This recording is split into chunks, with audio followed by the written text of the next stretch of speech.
Hello students, welcome to OU class. Students, आज हमारी MBC 103 की सेकेंड क्लास है। फर्स्ट क्लास में हमने पढ़ा था कि क्रैश कोर्स जो हम कर रहे हैं उसमें हम कौन कौन से टॉपिक्स पढ़ेंगे, वो टॉपिक्स जो हमारे एग्जाम पॉइंट ऑफ व्यू से इम्पोर्टेंट है। सेकेंड क्लास में हम अपना फर्स्ट टॉपिक स्टार्ट करेंगे जो है कॉन्टिन्यूटी ऑफ फंक्शंस। ठीक है, कॉन्टिन्यूटी पढ़ने से पहले कुछ इंपॉर्टेंट टर्म्स के बारे में हमें पता होना चाहिए। तो हम शुरू करते हैं, उन टर्म्स के बारे में हम जानेंगे। सबसे पहली टर्म है सेट। सेट क्या होता है? Set is organized collection of object. कोई भी ऑब्जेक्ट्स हैं उनके कलेक्शन को हम क्या बोलते हैं? सेट। एग्जाम्पल से समझते हैं कि सेट क्या होता है। Set of even number less than 10, वो इवन नंबर्स जो 10 से कम हैं। तो कौन कौन से इवन नंबर है? 2, 4, 6 एंड 8। ठीक है, तो ये जो 2, 4, 6 एंड 8 है ये कहलाएंगे एलिमेंट्स ऑफ द सेट। जो हमारे सेट के एलिमेंट्स हैं उनको हम किस में रिप्रेजेंट करेंगे? करली ब्रैकेट में। ठीक है, इस तरह से। तो मैंने सेट को ई से रिप्रेजेंट किया बिकॉज हमारा जो सेट होता है उसको हम कैपिटल लेटर्स से क्या करते हैं? डिनोट करते हैं। तो capital E is equal to we enclose 2, 4, 6, 8 in curly brackets and these elements of set are separated by comma.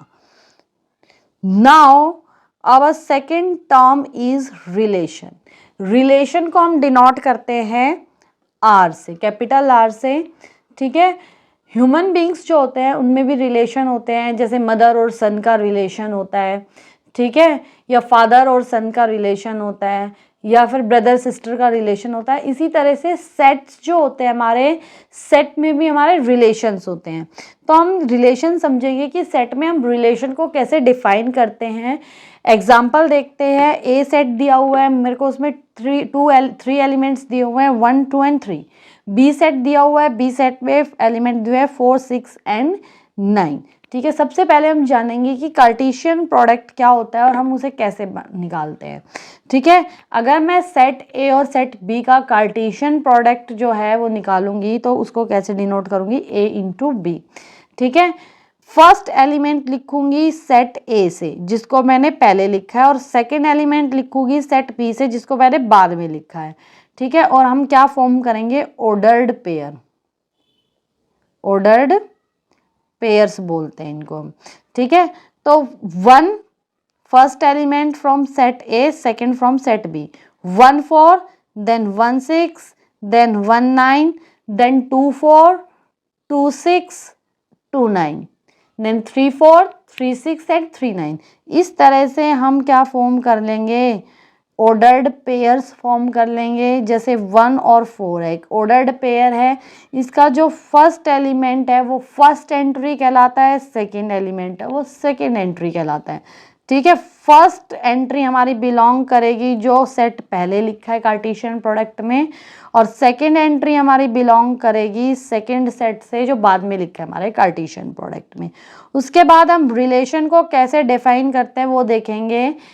X और वाई 2 एलिमेंट मैंने माने हैं।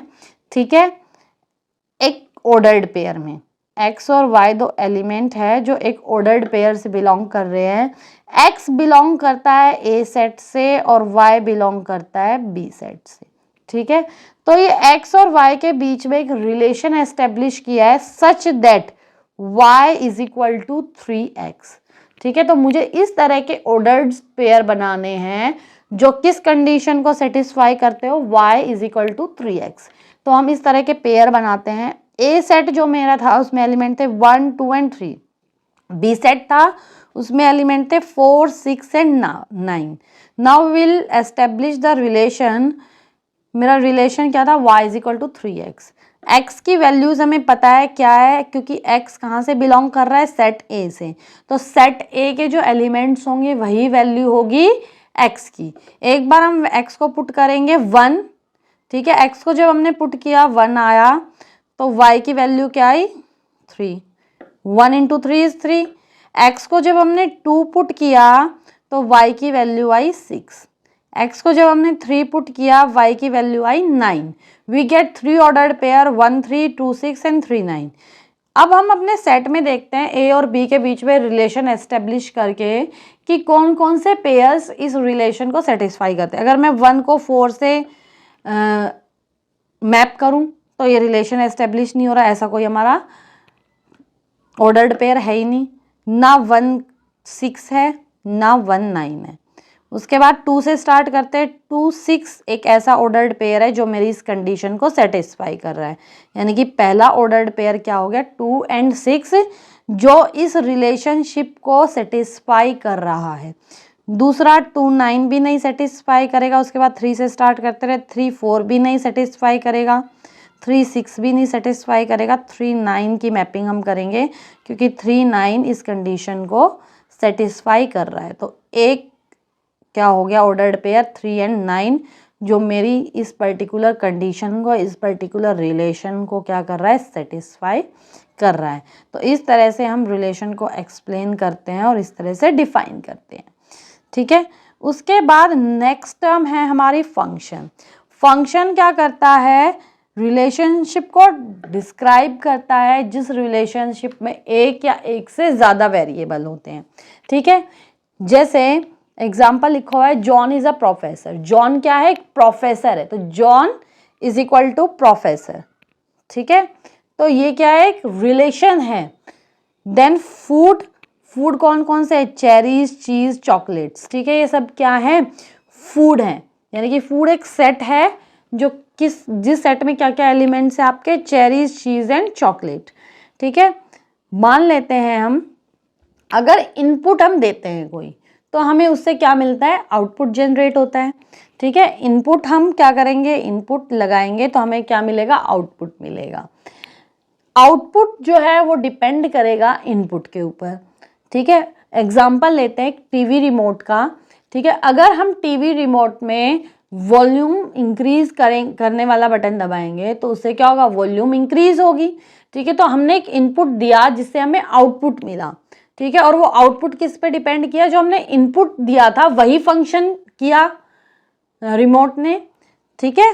तो हमारा आउटपुट किसके ऊपर डिपेंड है, इनपुट के ऊपर। Next point is we can't get multiple output using one input.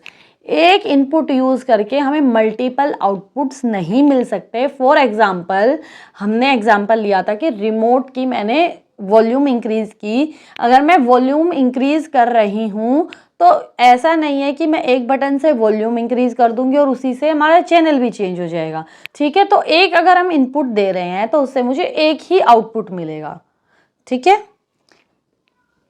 उसके बाद हम टेक्निकल डेफिनेशन देखते हैं फंक्शन की क्या होता है। ये फंक्शन जो है एक रिलेशन होता है एफ, जो सेट ए और सेट बी के बीच के रिलेशन को डिफाइन करता है, ठीक है। इस रिलेशन में हम क्या करते हैं, कोई भी एलिमेंट जो सेट ए से बिलोंग करता है उसके लिए एक यूनिक एलिमेंट होना चाहिए सेट बी में, तब वो क्या कहलाएगा, फंक्शन कहलाएगा।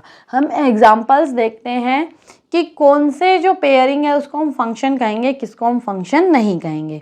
फर्स्ट एग्जांपल है मेरा सेट ए है और बी है। ए सेट में एलिमेंट है A and B, B set में एलिमेंट है 1 एंड 2, ठीक है। ए सेट को मैंने पेयर किया 1 के साथ, बी सेट को पेयर किया 2 के साथ, तो मेरे दो जो है ऑर्डर्ड पेयर बने A1 and B2।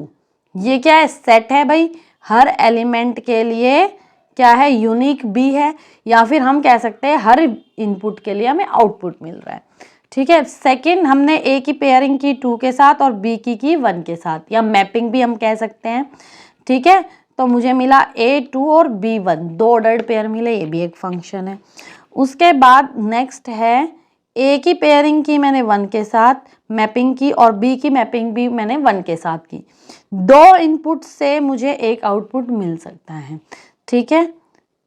B element में अगर कोई एलिमेंट छूट जाता है जिसकी मैपिंग नहीं हुई, फिर भी हम उसको एक फंक्शन कह सकते हैं, ठीक है। बट अगर ए सेट है उसमें एलिमेंट ए और बी है, बी सेट है उसमें एलिमेंट 1 एंड 2 है, अगर मैं पेयरिंग कर दूं सेट ए में एक एलिमेंट की, ठीक है, और दूसरा एलिमेंट रह गया एम्प्टी जिसकी हमने मैपिंग नहीं की, ठीक है, यानी कि इस इनपुट के लिए कोई भी आउटपुट नहीं है, दैट इज ए के एलिमेंट के लिए कोई भी यूनिक बी एस्टेब्लिश नहीं हो रहा, असाइन नहीं हो रहा, इसका मतलब ये जो है ये फंक्शन नहीं कहलाएगा। ठीक है, नेक्स्ट ए को मैंने मैप किया 1 के साथ बी और 2 के साथ बी। ठीक है, उसके बाद बी को मैंने मैप किया 2 के साथ। ठीक है, यहाँ पे क्या हो रहा है, ए इनपुट है और एक इनपुट से मुझे 2 आउटपुट नहीं मिल सकते। ठीक है, तो मैं एक ए सेट के एलिमेंट को 2 बी सेट के एलिमेंट के साथ मैप नहीं कर सकती हूँ, दैट इज ये फंक्शन नहीं होगा। ठीक है, और ब्रीफली समझते हैं कि जो हमारा फंक्शन है वो क्या होता है।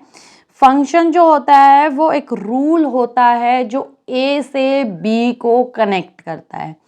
ठीक है, ए बी 2 सेट दिए हुए हैं मेरे यहाँ पे। ए के एलिमेंट्स है x1 x2 x3 and x4। B के एलिमेंट्स है y1 y2 y3 and y4।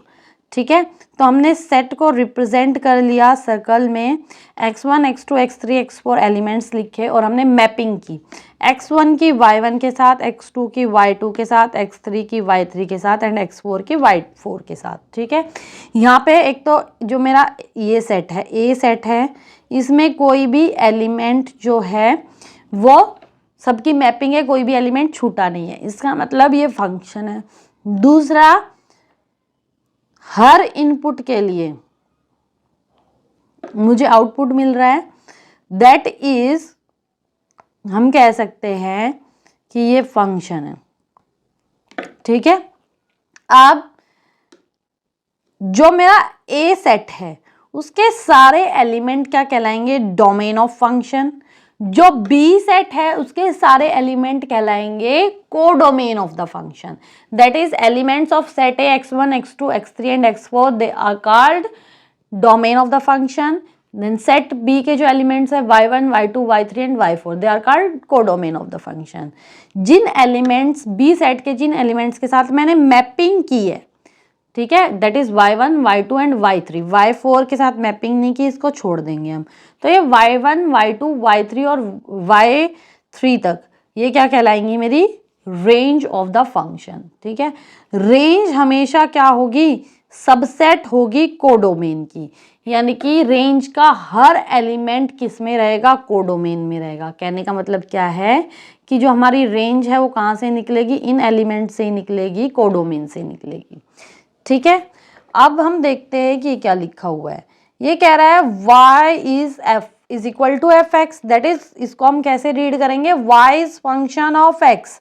ठीक है, यानी कि y जो है वो x के ऊपर डिपेंड कर रहा है, इसका मतलब y यहाँ पे डिपेंडेंट वेरिएबल है और x जो है वो इंडिपेंडेंट वेरिएबल है।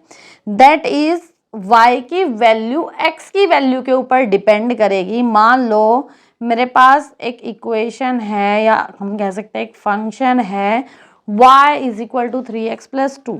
अगर मैं x की वैल्यू यहाँ पे 1 पुट करूँगी तो हमें y की वैल्यू क्या मिलेगी, 5। अगर x की वैल्यू 2 पुट करूँगी, 3 2 6 7 8, y की वैल्यू क्या मिलेगी, 8। अगर x की वैल्यू 3 पुट करूँगी, y की वैल्यू मिलेगी मुझे 8, 3 3 9 10 11। ठीक है, दैट इज जैसे जैसे x की वैल्यू वेरी कर रही है, if x is worried y also change it's value, y की वैल्यू भी चेंज हो रही है। किसके हिसाब से चेंज हो रही है y की वैल्यू, x की वैल्यू के हिसाब से। तो हम ये कह सकते हैं कि y की वैल्यू जो है वो x की वैल्यू के ऊपर डिपेंड करेगी। ठीक है, तो ये हमारा कंसेप्ट था फंक्शन का। स्टूडेंट्स, हमने पढ़ा फंक्शंस के बारे में, अब हम पढ़ेंगे कंटिन्यूटी ऑफ अ फंक्शन क्या होता है। ठीक है, a function is said to be continuous at point x is equal to a। तो हमें ये ध्यान रखना है कि जो फंक्शन है उसकी कंटिन्यूटी हम किसी एक पॉइंट पे चेक करेंगे या फिर हम किसी एक इंटरवल पे भी चेक कर सकते हैं। ठीक है, इंटरवल हमने पढ़ा था, जैसे ए बी इंटरवल हो गया, तो ए और बी के बीच में जो फंक्शन है वो हम देखेंगे कि कंटिन्यूअस है या नहीं है। कंटिन्यूअस होने का मतलब क्या है कि उस पर्टिकुलर फंक्शन की वैल्यू उस पॉइंट पे एग्जिस्ट करती है या नहीं करती। फॉर एग्जाम्पल मान लो मेरा कोई फंक्शन है F x is equal to X square, ठीक है, इसकी कंटिन्यूटी हमें निकालनी है at x is equal to 1। तो हम फंक्शन में 1 वैल्यू पुट करेंगे, दैट इज एक्स की जगह हम पुट करेंगे 1, वैल्यू क्या आई 1, यानी कि हमारे पास इस पॉइंट पे फंक्शन की वैल्यू एग्जिस्ट करती है। फंक्शन की वैल्यू डज नॉट डिफाइन भी नहीं है, ठीक है, ऐसा नहीं है कि फंक्शन की वैल्यू डिफाइन नहीं हो रही या इनफाइनाइट है फंक्शन की वैल्यू। तो हमारे पास एक फाइनाइट वैल्यू हमें मिल रही है, तो हम कह सकते हैं कि इस पर्टिकुलर पॉइंट पे हमारा फंक्शन क्या है, कंटिन्यूअस है। इस तरह से हम कंटिन्यूटी को चेक करते हैं, ठीक है। लिमिट्स के बारे में हम पढ़ेंगे। लिमिट एक कंसेप्ट है, अगर आपको नहीं आता है तो आप कोई जनरल वीडियो देख सकते हैं लिमिट की और उसको समझ सकते हैं, ठीक है। कंटिन्यूटी ऑफ फंक्शन की जो कंडीशन है वो क्या है, limit x tends to A positive F X. जो हमारी नंबर लाइन होती है, ठीक है, उसके राइट हैंड साइड हमारे पॉजिटिव वैल्यूज़ होती हैं और left hand side negative values होती हैं, ठीक है। इसलिए हमने राइट हैंड लिमिट जो है वो ए पॉजिटिव लिखी है और लेफ्ट हैंड लिमिट जो है वो ए नेगेटिव लिखी है, ठीक है। अगर हम लिमिट लगाएंगे, एक बार पॉजिटिव एक बार नेगेटिव, दोनों की वैल्यू क्या आनी चाहिए, इक्वल आनी चाहिए। और दोनों की वैल्यू किसके इक्वल होनी चाहिए, फंक्शन की वैल्यू के equal at that particular point, ठीक है। तो इस बात को हम एक एग्जाम्पल से समझते हैं। आप एग्जाम्पल से समझोगे तो आपको और अच्छे से समझ में आएगी, ठीक है। देखो मेरे पास एग्जाम्पल है कि हमें क्या करना है, कंटिन्यूटी निकालनी है। एक फंक्शन दिया हुआ है मेरे पास F x is equal to 2 plus X square at x is equal to A, ठीक है। तो मुझे इस पर्टिकुलर फंक्शन की कंटिन्यूटी निकालनी है एक पर्टिकुलर पॉइंट पे, ठीक है। तो हम सबसे पहले राइट हैंड लिमिट लिखेंगे। जैसे मैंने बताया था, राइट हैंड लिमिट में हम क्या लेते हैं, पॉजिटिव। तो वैल्यू क्या है हमारी, ए है, तो हम लिखेंगे limit H tends to A positive F X, okay. Then it is X tends to, then limit H tends to. अब हम क्या करेंगे, हमारी जो लिमिट है वो पॉजिटिव लिमिट है, ए पॉजिटिव। तो हम क्या करेंगे, एक छोटी वैल्यू, स्मॉल वैल्यू जो है वो ऐड कर देंगे ए में, that is our limit become A plus H, okay. And H is such a small value that it always approach zero, यानी कि जीरो से थोड़ी बहुत बड़ी है, जीरो को अप्रोच करेगा एच हमेशा। तो हम क्या करेंगे, वैल्यू पुट कर देंगे x की जगह a प्लस एच। अब हमारा जो फंक्शन दिया हुआ है उसमें it becomes 2 plus A plus H and x square, that is x square की जगह हमें क्या पुट करना है, एक्स की जगह a प्लस एच का होल स्केयर हो जाएगा। तो जब हम इसको खोलेंगे, जो हमारा फॉर्मूला होता है a प्लस बी का होल स्केयर वाला फॉर्मूला लगाएंगे, हमें क्या बन जाएगा, a square plus H square plus 2ah, ठीक है। अब हम a वाली टर्म्स एक साथ लिख लेते हैं। लिमिट लगाएंगे h टेंड्स टू इन्फिनिटी, यानी कि h हमारा इतना छोटा है जो किसको अप्रोच कर रहा है, जीरो को, ठीक है। It becomes 2 plus A square plus H square plus 2ah, okay. Now we put the value of h, we know h approaches to 0, so we put h is equal to 0 in this equation. The equation become 2 plus a square, ठीक है। Now come to left hand limit. Left hand limit की तरफ आते हैं। मैंने बताया था left hand limit क्या होती है हमारी, भाई नेगेटिव साइड होती है। तो यहाँ पे हम क्या करेंगे, a की जगह इट इज ऑल्सो x, ठीक है। हम यहाँ पे क्या करेंगे, x की जगह पुट करेंगे a minus H, that is जो हमारे पॉइंट दिया हुआ a, उसमें एक स्मॉलेस्ट वैल्यू हमने क्या कर ली, माइनस कर ली, ठीक है। और जहाँ पे h किसको अप्रोच कर रहा है, जीरो को। अब हम देखते हैं, वैल्यू पुट की है हमने 2 plus a minus H plus a minus H का होल स्क्वायर हो जाएगा, वही फॉर्मूला लगेगा, वहां पे लगा था a प्लस बी के होल स्क्वायर का फॉर्मूला, यहाँ पे लगेगा a minus B whole square. तो it become a square plus B square minus 2ah, okay. यहाँ पे भी हम क्या करेंगे, a वाली टर्म्स अलग से लिख लेंगे, h वाली टर्म्स अलग से लिख लेंगे। उसके बाद हमने क्या पुट किया, h को 0 पुट कर दिया, क्योंकि हमारी लिमिट किसको अप्रोच कर रही है, 0 को, ठीक है। It becomes 2 plus a square. Now if we put the value और in function x is equal to A, then what value I get here. ठीक है, मेरे फंक्शन में अगर मैं x is equal to A put करती हूँ तो I get F A. 2 plus X की जगह पुट करेंगे a एंड इस x की जगह भी हम क्या पुट करेंगे a, it becomes a square, then the value become 2 plus a square. तो हम यहाँ पे देखेंगे right hand limit, left hand limit और एफ ए तीनों क्या आया है मेरे पास, इक्वल आया है, तीनों वैल्यूज इक्वल हैं। इसका मतलब मेरा जो फंक्शन है वो कंटिन्यूअस है for every value of x. Now we study further about the continuity of function. If fx is continuous for every value of x in its domain, it's said to be continuous throughout the interval. अगर fx अपनी domain में हर value के लिए continuous है, यानी कि x की जो भी वैल्यू एग्जिस्ट कर रही है, हर x की वैल्यू के लिए फंक्शन की वैल्यू फाइनाइट एग्जिस्ट कर रही है, तो हम कहेंगे कि पूरे इंटरवल में जो फंक्शन है वो क्या है, कंटिन्यूअस है। दैट इज, मान लो हमारा इंटरवल है -2 and 2, ठीक है, तो -2 और 2 के बीच में जो भी वैल्यूज है, दैट इज क्या क्या वैल्यू हो जाएंगी डोमेन में, -2, -1, 0, 1 एंड 2। एक्स की हर इन वैल्यू के लिए फंक्शन एग्जिस्ट करेगा, तो हम कहेंगे कि फंक्शन कंटिन्यूअस है। मान लो हमारा फंक्शन है F x is equal to x square, तो पुट करके देखते हैं। अगर -2 पुट करेंगे हम तो क्या आ जाएगा मेरा फंक्शन की वैल्यू 4, -1 पुट करेंगे फंक्शन की वैल्यू क्या आ जाएगी 1, -1 पुट करेंगे। अगर फंक्शन को 0 पुट करेंगे वैल्यू आएगी 0, फंक्शन की वैल्यू 1 पुट करेंगे वैल्यू आएगी 1, फंक्शन की वैल्यू अगर हम क्या पुट करेंगे 2 पुट करते हैं, ठीक है, तो वैल्यू आएगी 4। दैट इज हर वैल्यू पे फंक्शन की वैल्यू जो है वो वेल डिफाइंड है, तो हम कहेंगे कि function through out the interval क्या है, कंटिन्यूअस है। ठीक है, या फिर एक और तरीका है कंटिन्यूटी को डिफाइन करने का, वो तरीका क्या है, ग्राफ से। अगर हम किसी भी कंटिन्यूअस फंक्शन का ग्राफ बनाते हैं और वो ग्राफ क्या होता है, कंटिन्यूअस होता है, it do not break at any point, then the function is called continuous. For example हम मान लेते हैं कि एक ग्राफ है, ठीक है, इस तरह का ग्राफ बन रहा है, ठीक है, ये ग्राफ क्या है, कंटिन्यूअस फंक्शन का ग्राफ है, क्योंकि ये कहीं भी ब्रेक नहीं हो रहा, टूट नहीं रहा। ठीक है, अगर डिसकंटिन्यूअस फंक्शन का ग्राफ होगा तो हो सकता है इस तरह से बने।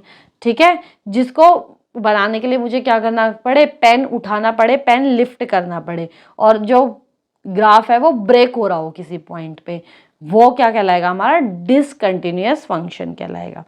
ठीक है, तो एक बार डिसकंटिन्यूटी भी पढ़ लेते हैं। एक फंक्शन एफ एक्स डिसकंटिन्यूअस कहलाएगा x is equal to a point पे, कब, जब limit x tends to 0 f x does not exist. या तो हम कोई भी फंक्शन है, ठीक है, उस पर लिमिट लगा रहे हैं एक्स टेंड्स टू 0, वो एग्जिस्ट नहीं कर रहा है, या फिर हम कहेंगे कि x is equal to a point पे कोई फंक्शन एग्जिस्ट नहीं कर रहा। फॉर एग्जाम्पल मेरे पास एक फंक्शन दिया हुआ है F x is equal to x divided by x -2। ठीक है, अब हमें इसको कंटिन्यूटी निकालनी है at point x is equal to 2, तो हम पुट करके देखते हैं, f2 निकालते हैं, it is 2 - 2 - 2, it becomes 2/0 which is not defined. ठीक है, तो जब वैल्यू ही एग्जिस्ट नहीं कर रही इस पॉइंट पे हमारे फंक्शन की, तो हम कहेंगे कि function does not exist at point x is equal to 2, या फिर हम ये कहेंगे कि function is discontinuous at point x is equal to 2। Okay, हमने एक चीज़ बताई थी कंटिन्यूटी ऑफ फंक्शन की डेफिनेशन में, कि भाई हमारी जो लेफ्ट हैंड लिमिट है और राइट हैंड लिमिट है दोनों ही इक्वल होंगी अगर फंक्शन कंटिन्यूअस होगा। अगर फंक्शन डिसकंटिन्यूअस होगा तो दोनों ही क्या होगी, इक्वल नहीं होगी। Right hand limit that is negative और पॉजिटिव लिमिट दोनों इक्वल नहीं होगी। If they are equal then it is not equal to the value of function f a. ठीक है। चलो मान लो हमने कैलकुलेट किया, राइट हैंड लिमिट और लेफ्ट हैंड लिमिट इक्वल निकल गई। अगर फंक्शन हमारा डिसकंटिन्यूअस है तो वो फंक्शन की वैल्यू एट पर्टिकुलर पॉइंट जो निकलेगी हमारी उसके इक्वल नहीं होगी, ठीक है। तो ये प्रॉपर्टीज थी हमारे डिसकंटिन्यूअस फंक्शन की। उसके बाद हम चलते हैं अपने नेक्स्ट टॉपिक जो है प्रॉपर्टीज ऑफ कंटिन्यूअस फंक्शन। हमने पढ़ा कि कंटिन्यूअस फंक्शन जो है वो क्या होता है। अब हम उसकी प्रॉपर्टीज के बारे में पढ़ेंगे। पहली प्रॉपर्टी है, हमारे पास दो फंक्शंस दिए हुए हैं f x and g x. तो ये कह रहा है ये फंक्शन कंटिन्यूअस कब कहलाएंगे, at point x is equal to ए पे। सॉरी, ये कह रहा है कि अगर दो फंक्शंस हैं एफ एक्स और जी एक्स, अगर वो एक पॉइंट पे कंटिन्यूअस है ए पॉइंट पे, तो अगर हम उन फंक्शंस को ऐड करेंगे तो जो एडिशन से मेरे पास फंक्शन आएगा वो भी कंटिन्यूअस होगा उस पर्टिकुलर पॉइंट पे। मान लेते हैं एक फंक्शन है F x is equal to x square and g x is equal to x, ठीक है। दोनों फंक्शन कंटिन्यूअस हैं at x is equal to 1 point पे। पुट करके देखते हैं, f1 एग्जिस्ट करेगा वैल्यू 1 आएगी, g1 एग्जिस्ट करेगा वैल्यू 1 आएगी, यानी कि दोनों फंक्शन कंटिन्यूअस हैं। अब हम देखेंगे इन फंक्शन का एडिशन कंटिन्यूअस होगा या नहीं होगा, ठीक है। इन दोनों फंक्शंस को ऐड कर देते हैं, एक्स स्क्वायर प्लस एक्स, ठीक है। कंटिन्यूअस कहाँ है ये, x इज इक्वल टू 1 पे, तो वैल्यू क्या पुट कर देंगे 1 स्क्वायर प्लस 1 2 आ जाएगा। तो इन दोनों फंक्शन का जो एडिशन है वो भी क्या है, कंटिन्यूअस। अगर हम दोनों को सब्ट्रैक्ट करते हैं तो हम देखते हैं क्या वैल्यू आती है, इट बिकम्स 0, ठीक है। तो we get value 0, it is value हमें नॉट डिफाइंड नहीं मिल रही, ठीक है। तो हम कहेंगे अगर 0 वैल्यू भी हमारे पास आ रही है तो हमारा फंक्शन क्या है, कंटिन्यूअस है। उसके बाद नेक्स्ट प्रॉपर्टी क्या है कि हम दो फंक्शंस को जो कंटिन्यूअस है उनको मल्टीप्लाई करते हैं तब भी हमारे पास क्या मिलता है, हमें कंटिन्यूअस फंक्शन। मल्टीप्लाई करके देख लेते हैं, x square into x it become x cube. If we put value 1 we get value 1, 1 cube is equal to 1, so the value is defined, so we can say that the product of both the function is also continuous. Now next property is the division of both the function is also continuous, ठीक है। the condition is that GA is not equal to 0, यानी कि जो हमारे denominator में value आएगी वो 0 नहीं होनी चाहिए, ठीक है। तो इस एग्जाम्पल से देखते हैं, अगर मैं डिवाइड कर देती हूँ दोनों फंक्शंस को, वैल्यू पुट करती हूँ 1 स्क्वायर बाय 1 इट बिकम्स 1, यानी कि दो कंटिन्यूअस फंक्शन का अगर मैं डिवीजन कर रही हूँ तो वो भी क्या है, कंटिन्यूअस है। फंक्शन के लिए एडिशन करेंगे हम दो फंक्शन को, मल्टीप्लाई करेंगे या डिवाइड करेंगे तो वो फंक्शन भी क्या होगा, continuous, if two functions given are continuous, ठीक है। सेकेंड प्रॉपर्टी क्या है, if F x is a continuous function at x is equal to A. हमारे पास एफ एक्स फंक्शन दिया हुआ है जो कंटिन्यूअस है एक्स इज इक्वल टू ए पे, and f a is not equal to 0, यानी कि इस पर्टिकुलर पॉइंट पे ए जो मेरे फंक्शन की वैल्यू है वो 0 के इक्वल नहीं है, ठीक है। Then in its neighborhood of x is equal to a, fx has same sign that of fa. तो fx के नेबरहुड में क्या होगा, एक वैल्यू लाई करेगी जिसकी सेम साइन होगा जो fa का होगा। फॉर एग्जाम्पल से समझते हैं, मान लो ये मेरा इंटरवल है, ठीक है। यहाँ पे एक पॉइंट एग्जिस्ट कर रहा है, ठीक है। अब ये क्या है, पॉजिटिव, इधर क्या होती है मेरी नेगेटिव साइड होती है। अगर ये पॉइंट है ए तो इसके आसपास जो भी पॉइंट एग्जिस्ट करेगा वो क्या होगा, पॉजिटिव होगा। तो यही कह रहा है कि कोई ए पॉइंट है और उस ए पॉइंट के आसपास कोई पॉइंट लाई कर रहे हैं तो उन पॉइंट्स का साइन कैसा होगा, सेम होगा साइन जो ए का साइन है वही, यानी कि ए पॉजिटिव है तो इन वैल्यूज जो हमारे नेबरहुड में वैल्यूज हैं, ए के नेबरहुड में वैल्यूज हैं वो भी क्या होगी, पॉजिटिव होगी, ठीक है। Then we get a positive value जिसको हमने डेल्टा से डिनोट किया है। तो मान लो हम ये पॉजिटिव वैल्यू लेते हैं, इसको हम डेल्टा से डिनोट कर लेते हैं, ठीक है, such that f x preserve the same sign that of f a. तो फंक्शन जो है मेरा एफ एक्स आएगा उसका सेम साइन आएगा जो एफ ए का साइन होगा for every value of F x in interval. ठीक है, इंटरवल हमारा क्या बन जाएगा भाई, ये ए है, मैंने डेल्टा ले लिया जो छोटा सा चेंज है ए से, तो मैं क्या करूंगी, ये मान लो ये वैल्यू है, ये क्या हो जाएगी ए माइनस डेल्टा, और ये वाली वैल्यू है ये हो जाएगी ए प्लस डेल्टा। ठीक है, तो ये दोनों वैल्यू जो नेबरहुड में है ए के, ये दोनों वैल्यू ही क्या होंगी, पॉजिटिव होंगी। मान लो हम नेगेटिव साइड देखते हैं, कोई वैल्यू बी है, ठीक है, तो बी के आसपास वाली वैल्यू क्या होगी, नेगेटिव होगी। हमारा फंक्शन जीरो तो है नहीं, तो यहाँ पे तो हमारी वैल्यू लाई कर नहीं रही, या तो राइट हैंड साइड लाई करेगी या लेफ्ट हैंड साइड लाई करेगी। ठीक है, तो अगर लेफ्ट हैंड साइड लाई कर रही है वैल्यू तो जो साइन है वो नेगेटिव होगा, और राइट हैंड साइड है तो पॉजिटिव साइन होगा। Then third is let fx is continuous throughout the interval a b and fa and fb are of opposite sign। मान लेते हैं कि मेरा फंक्शन है एक पर्टिकुलर इंटरवल में कंटिन्यूअस है, और जो मेरा fa और fb है वो दोनों अपोजिट साइड के हैं, यानी कि जो मेरी लिमिट दी हुई है वो क्या दी हुई है, -2 और -2, इस तरह से कि एक लिमिट नेगेटिव है और एक लिमिट पॉजिटिव है। तो एक वैल्यू जरूर ऐसी एग्जिस्ट करेगी फंक्शन की जिसको हमने जाई बोला है। ठीक है, जिस वैल्यू के लिए फंक्शन क्या होगा, जीरो होगा। ठीक है, फॉर एग्जाम्पल हम मान लेते हैं मेरा फंक्शन है F x is equal to x square. ठीक है, अब हम वैल्यू पुट करके देखते हैं। -2 अगर हम पुट करेंगे, f is equal to -2 put करेंगे, वैल्यू आएगा 4। f is equal to -1 put करेंगे, वैल्यू आएगी 1। f is equal to 0 put करेंगे, वैल्यू आएगी 0। f is equal to 1 put करेंगे, वैल्यू आएगी 1। f is equal to 2 put करेंगे, वैल्यू आएगी 2। यानी कि इस पॉइंट पे फंक्शन की वैल्यू क्या आ रही है, 0। तो ये कह रहा है कि अगर मेरा इंटरवल इस तरह का है कि एक जो है वो नेगेटिव है और एक पॉजिटिव है, यानी कि एफ ए और एफ टू जो है एक लिमिट नेगेटिव है एक लिमिट पॉजिटिव है, यानी कि एफ ए और एफ बी अपोजिट साइन के हैं मेरे, तो एक वैल्यू जरूर ऐसी एग्जिस्ट करेगी बीच में मेरे फंक्शन की जो क्या हो जाएगी, 0, और जिसको हमने किसका नाम दिया है, जाई का नाम दिया है। ठीक है, यानी कि एफ जाई क्या हो जाएगा, 0 हो जाएगा। यहाँ पे जाई की वैल्यू क्या है, 0। तो हम ये भी लिख सकते हैं यहाँ पे एग्जाम्पल जो है उसके हिसाब से f0 इज इक्वल टू 0। ठीक है, नेक्स्ट प्रॉपर्टी हम पढ़ते हैं। ये कह रहा है a function which is continuous through out a close interval is bounded. अगर एक फंक्शन किसी क्लोज्ड इंटरवल में क्या है, कंटिन्यूअस है, तो फंक्शन बाउंडेड होगा।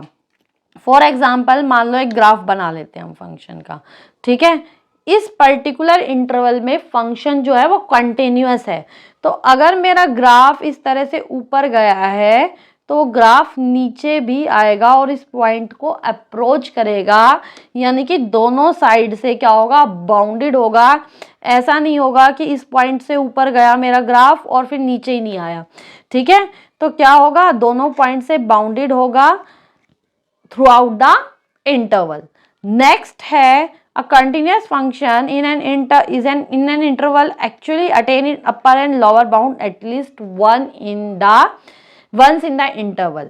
एक कंटिन्यूस फंक्शन है, अगर उसका इंटरवल दिया हुआ है तो जो अपर बाउंड है और लोअर बाउंड है उसको फंक्शन एक बार जरूर अटेन करेगा। ठीक है, मान लो जो हमारी -2 है, ये क्या होता है, लोअर बाउंड, और ये क्या होता है, अपर बाउंड। तो जब हम अपना फंक्शन जो है उसको एक्सप्लेन करेंगे, उसकी कंटिन्यूटी को एक्सप्लेन करेंगे, तो एक बार जरूर अपर बाउंड भी जो है उसको अटेन करेगा और फंक्शन और लोअर बाउंड को भी अटेन करेगा। Last is a function f x continuous in a closed interval a b. एक फंक्शन एक क्लोज्ड इंटरवल ए बी में कंटिन्यूअस कब कहलाएगा, जब वो अटेन क्या करेगा, every intermediate value between its upper and lower bound in the interval at least 1। तो कंटिन्यूअस फंक्शन क्या करेगा, जो भी उसके इंटरवल के बीच में, यानी कि अपर बाउंड और लोअर बाउंड के बीच में जो भी वैल्यू एग्जिस्ट कर रही है उसको एक बार जरूर अटेन करेगा। दैट इज -2 और 2 के बीच में क्या वैल्यू एग्जिस्ट कर रही है, -1, 0 और 1। तो फंक्शन इन वैल्यूज को एक बार जरूर अटेन करेगा, ठीक है, अगर वो कंटिन्यूअस फंक्शन है तो, ठीक है। आई होप आपको ये जो वीडियो है वो समझ में आई होगी, टॉपिक जो है हमारा कंटिन्यूटी ऑफ फंक्शन वो समझ में आया होगा। Thank you very much.